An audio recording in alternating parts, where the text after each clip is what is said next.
حي على الفلاح.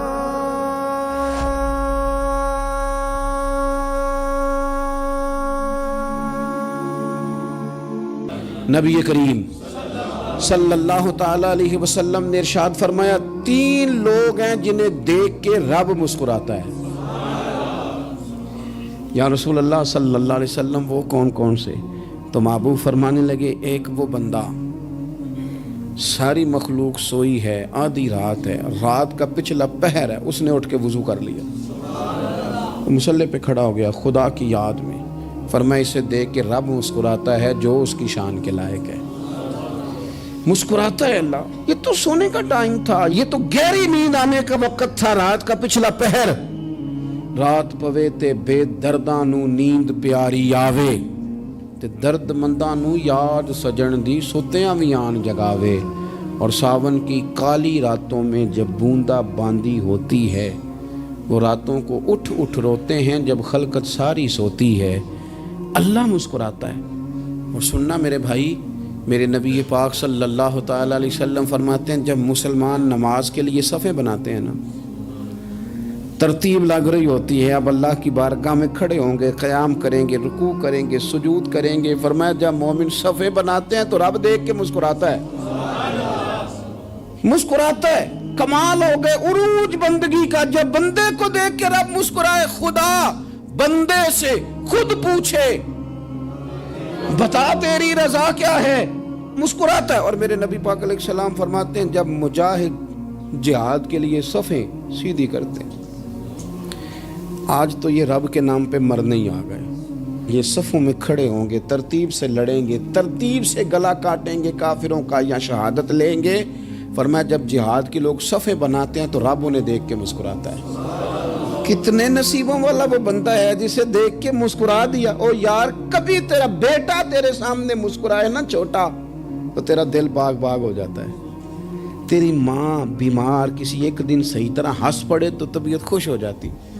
مجھے بتاؤ نا جس کا رب بھی اسے دیکھ کے ہنس پڑے، جو اس کی شان کے لائق ہے، کیا اس بندے کے نصیبیں ہیں، کیا اس کے مقدر ہیں.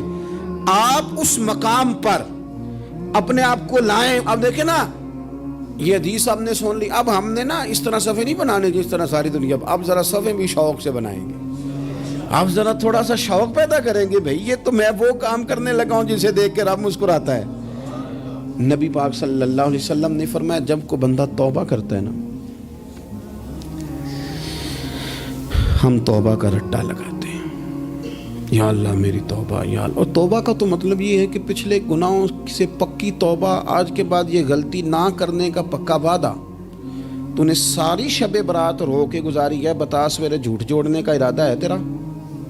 آج کے بعد رشوت تو نہیں نہ لے گا، ملاوٹ تو نہیں نہ کرے گا، یہ توبہ ہے. اور اگر سارے کام اسی طرح کرنے تو پھر یہ توبہ کا رٹا ہے، جتنا مرضی لگاؤ. حضرت علی بن ربیعہ رضی اللہ تعالیٰ عنہ فرماتے ہیں میں مولا علی کے ساتھ تھا، مقام حرہ کی طرف جا رہے تھے. حضرت علی نے ہاتھ اٹھا کے دعا مانگی ہماری تعلیم کے لیے، ورنہ حضرت علی ہم صحابہ کو محفوظ عن الخطا تو مانتے ہیں نا. ہاتھ اٹھا کے کہا اے اللہ ہمارے گناہ بخش دے، تیرے علاوہ کوئی معاف کرنے والا نہیں. اور پھر حضرت علی آسمان کی طرف دیکھا اور دیکھ کے نا حضرت علی بن ربیعہ کو تو مسکرائے. حضرت علی بن ربیعہ کہنے لگے حضور مسکرائے کیوں ہو؟ فرمانے لگے ایک دن میں حضور کے ساتھ اسی طرح آیا تھا، اسی طرح حضور نے دعا فرمائی تھی ہماری تعلیم کے لیے، اور پھر حضور مجھے دیکھ کے مسکرائے تھے. اور فرمایا جب کوئی بندہ رب کی بارگاہ میں اس طرح استغفار کرتا ہے تو رب مسکراتا ہے اور مسکرا کے فرماتا دیکھ لو میرے بندوں کو پتا ہے کہ میرے علاوہ معاف کرنے والا کوئی نہیں. انہیں پتا ہے.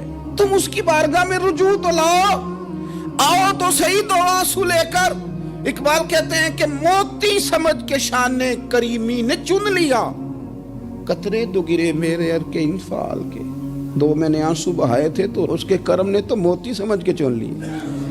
سنو نا حضور اس استغفار کو اللہ کو یار رات کو توبہ کر کے سونا چاہیے. ہمیں کچھ غلطیاں ہم کرنا نہیں چاہتے پر ہم سے ہو جاتی ہیں، کچھ دل ہم توڑنا نہیں چاہتے پر وہ ٹوٹ جاتے ہیں، ہماری مجبوری ہوتی ہے ٹوٹ جاتے ہیں. رات کو اس کی بارگاہ میں ہاتھ باندھ کے کشکول طلب دراز کر کے خوب استغفار پڑھنا چاہیے کہ مالک بندے ہیں نا کیا کریں، نفس کا ساتھ ہے، دنیا کا ساتھ ہے، خواہشات نفسانیہ، مالک معاف کر دے۔ درد سے توبہ، رسم نہ ہو، کہانی نہ ہو، لفظ نہ ہو، جملے نہ ہو، اور جناب ایسے لوگوں کے بیچ بڑے ہاتھ باندھ کے اور بڑا کوئی ضرورت نہیں، آپ اکیلے اپنی چارپائی پہ بستر کے اندر منہ دے کے بھی درد سے کہیں گے نا معاف کر دے تو وہ تو مہربانی بڑا ہے۔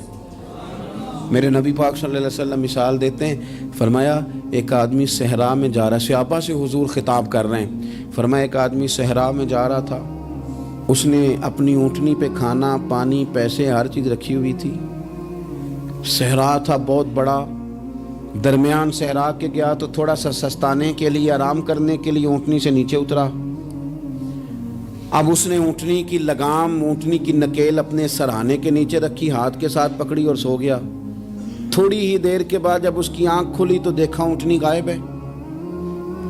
صحرا میں وہ پیدل نہ آگے جا سکتا ہے نہ پیچھے جا سکتا ہے، نہ دائیں نہ بائیں، کھانے کو روٹی نہیں، پینے کو پانی کا قطرہ نہیں، تھوڑا ادھر بھاگا ادھر بھاگا، تھک گیا۔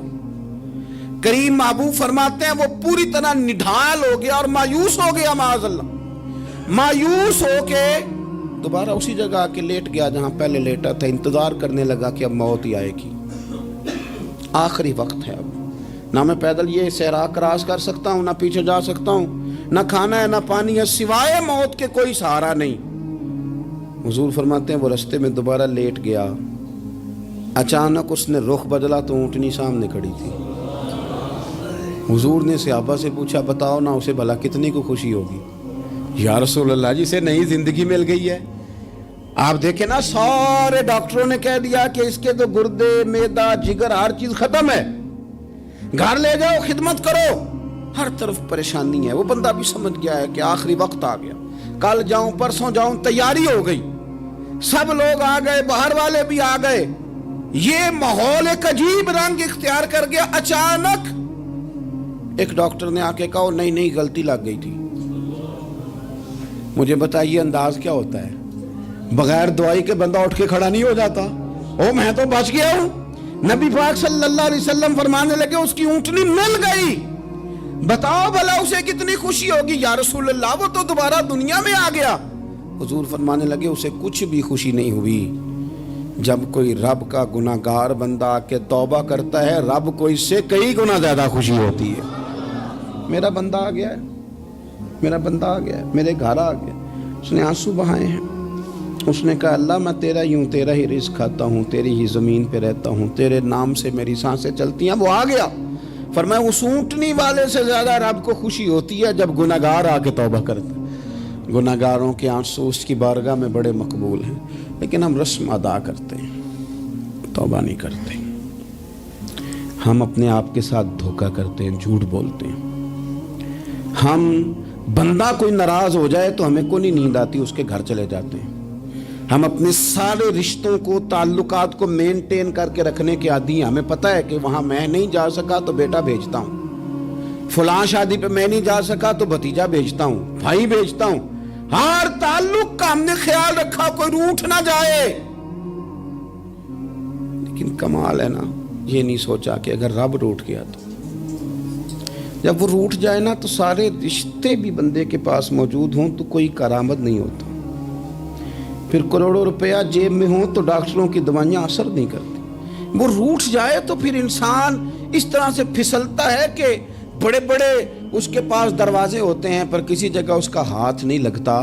خدا را خیال کریں، دنیا روٹتی ہے تو روٹھ جائے، رب رسول ناراض نہ ہونے پائیں، اس کا خیال کریں۔ حضور فرماتے ہیں وہ مسکراتا ہے، اسے خوشی ہوتی ہے جب کوئی اس کا بندہ اس کی طرف رجوع کرتا ہے۔ میرے عزیزو، رسول پاک صلی اللہ تعالی علیہ وسلم نے ان لوگوں کے تذکرے کیے جنہیں دیکھ کے رب مسکراتا ہے۔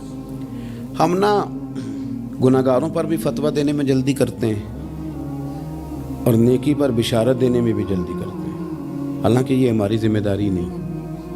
پتہ نہیں اللہ تعالیٰ کس کو کب توفیق توبہ دے کے اپنے قریب کر لے، لیکن بڑی جلدی ہے، بڑی جلدی فتویٰ دینے میں۔ اور یہ فتویٰ اب صرف مفتیوں کا نہیں رہ گیا، یہ میری طرح کے آپ کی طرح کے ڈھیروں لوگ ہیں جنہوں نے جیبوں میں فتوے ڈالے ہوئے۔ بھئی آپ نے کیوں ذمہ داری لے لی ہے جنت میں داخل کرنے کی اور نکالنے کی؟ یہ تو میرے رب کریم کا کرم ہے۔